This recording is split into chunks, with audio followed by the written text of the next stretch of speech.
gas खालामबाय गामसाफोर सेन्देल जोब्बाय गोबां गोसो गोथारै बारायनाय जाबाय दिनैनि टपिकआनो जाहैबाय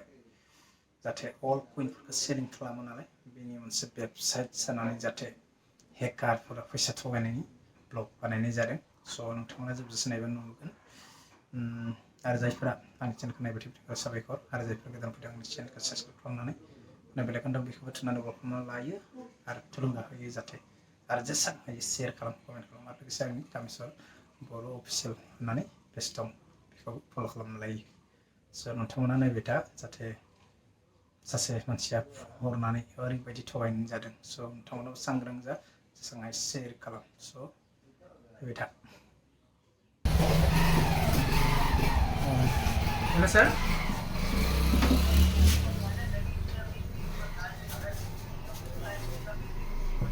हाँ हाँ सर उम्र तो बनना है सब भी कोशिश करता है उम्र बनने के लिए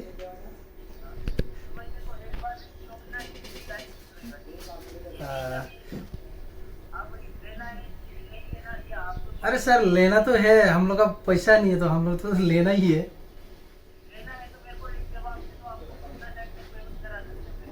हाँ हाँ क्या आपका ऑफिस कहाँ है सर मेन ऑफिस हेड ऑफिस हाँ हाँ कैंड्राबाड़ी ना जो ये आप व्हाट्सएप में भेजा है ना वो कि सरकारी ऑफिसर को दिखा नहीं सकता है नहीं नहीं जो व्हाट्सएप में आप भेजा है ना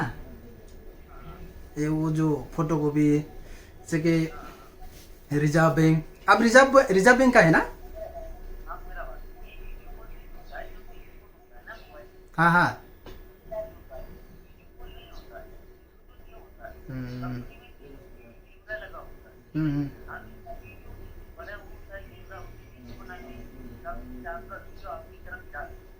हम्म नहीं आप रिजर्व बैंक से बोल रहा ना ये ऑयल कॉइन सेलिंग ऑफिस से है ना सर आपका आपका शुभ शुभ नाम बता सकता है संदीप कुमार डिजिग्नेशन आपका डिजिग्नेशन डिजिग्नेशन आपका आपका डिजिग्नेशन क्या है आपका डिजिग्नेशन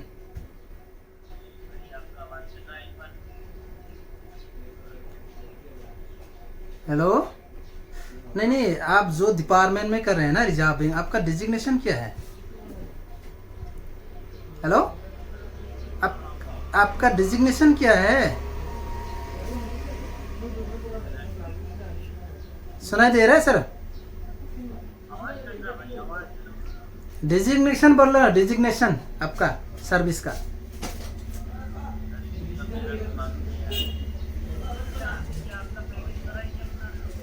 अरे पेमेंट तो कर देगा अगर पेमेंट करने के बाद तो पता तो चलना चाहिए ना आपका कौन डिपार्टमेंट है आपका रिजर्व बैंक का डिजिग्नेशन क्या है आपका नाम तो भी तो हम लोग ये भेज सकते हैं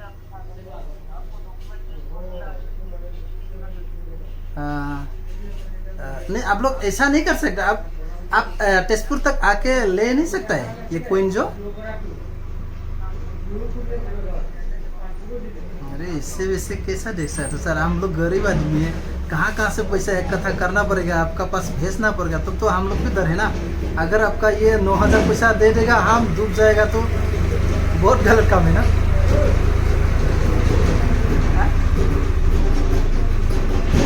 वही तो आप लोग पढ़ा लिखा आदमी है हम गरीब है फिर उधर उधर से पैसा कलेक्ट करके देना पड़ेगा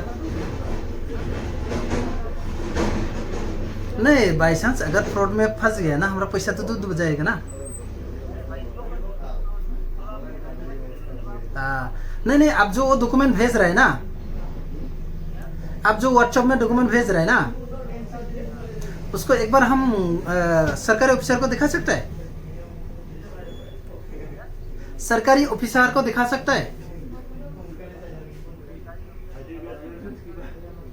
दिखा सकता है ना ठीक है फिर मैं एक बार दिखा लेगा मेरा भैया एक सर्कल ऑफिसर है उसको दिखा लेगा है ना उसका बाटी क्लियर करेगा होगा उसका बाटी पैसा भेजेगा ओके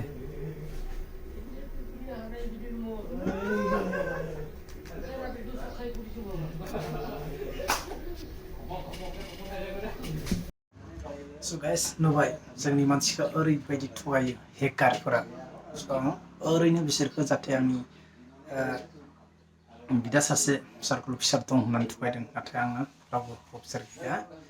स' ओरैनो बुंनाय जादों स' नोंथांमोनाबो जाहाथे बे ब्लगखौ नायनानै जाहाथे सांग्रां जायो थगायजानायनि थाखाय बासियो स' बे क्लिपखौ ब्लगखौ जेसां हायो शेयार खालाम मानो होनबा जोंनि बर' मानसिया फ्राय बुजिया थगायजायो स' अलरेडि सयसना बेसेबां हरबायानो खमसे खम सोंनांगौ मानसिफोरखौ दासो फैदों आंनि फनाव फैनानै सोंदों जे बिदि जादों होननानै स' नोंथांमोनाबो सांग्रां जा बे जाथाया जादों अल कुइन जाहाथे पुराना फैसाफोरखौ बायनाय सेल खालामनाय मोनसे वेबसाइट थायोना बेयाव माबाफोर नायदोंमोनदां हाबनानै बिसोरो लोगो लोगो माने बिसोरो हेकारफोरा फैफिनबाय आरो ना मेसेज हरबाय बिदि जादों माने दा फैसा 9,000 माने हरनांगौ आरो बिसोरखौ बे हरबासो माने बाखि प्रसेस जासिगोन आरो अलरेडि 600 थांखाबाय स' ओरैबायदि सिगांबो मोनसे आं बासायदोंमोन नाथाय बिसोर आंखौ उल्थासो बुंबाय जे नोंनि थाखायनो आं थगाय जाबाय होननानै नाथाय मालाबा दुखु मोनो जोंनि ओनसोलनि रायजो राजाखौ जुदि हेफाजाब खालामो बासायनो नागिरोबा उल्थासो सानो माने गामिसारा ओरैनो जोंखौ ओरैनो थगायबाय बासायबाय होननानै फैसा मोनगौमोन मानो होनबा 12 लाख फैसा मोननायनि खोथा दं बेयाव लिरखानाय दं आरो अलरेडि रिजार्भ बेंक होनानै बेयाव अशक चक्र लागायना होदों स्टाम्प मारिना होदों एकदम गभर्नमेन्ट होननानै सोरबा सोरबा गभर्नमेन्ट साइनबो दंखायो आरो खनायाव वाट्सएपआव स' बिदि आरोना नोंथांमोना सांग्रां जा बिदि हेकारनिफ्राय बासि आरो हायोबा खाथि खाला मानसिखौ बुजायना हो जाहाथे बे नंखाय दङ बे सेल खालामनाय साइट बे मोननो थाखाय गोबां गोब्राब बे जेनुइन जा वेबसाइट दं बेखौ मोननो थाखाय स' बेनो जों बानायनायनि खारना बेनो जाहाथे जोंनि रायजो राजाफ्रा जाहाथे थगायजानायनि थाखाय बासियो मेन उद्देश्यआ बेनो बे फैसानिल' नङा गोबां दं बिदि बेलेग बेलेग थगायनायनि थाखाय नोंखौ बिजनेस होगोन सिकिउरिटि जमा हो नोंनाव बहुत मा होनो धप कम्पानि प्रभाइड खालामना होगोन माबा बिजनेस खालामना होगोन बिदि अनेक दं हेकार माने बेनि थाखायनो बयबो सांग्रां जा जोंनि लाइमोनफ्राबो बेनि थाखाय खावलायनाय थाबाय आंनि चेनेल जानानै आरो दिनै जाखो आं बुजायनानै हरदों बेखौ फैसा हरनाङा नांगौबा नोंसोरो इयाव फैनानै फैसा हो फैसाखौ दाननानै लांफिन होननानै बुजायना होदों नाथाय जुदि आंखौ थगायनानै बिसोर सिरि थांबा बेलेग खोथा आरो खायफा आंखौ थगायनाय बायदिबो सानो स' बेनि थाखाय दुखु मोनो मालाबा बेखायनो नोंसोरनि गोसो मोजां भेरिफाइ खालामनानै खामानि माव आरो फैसाखौ हरनाङा गावसोरखौ फैनानैनो लांनो हो बिदि जालायदों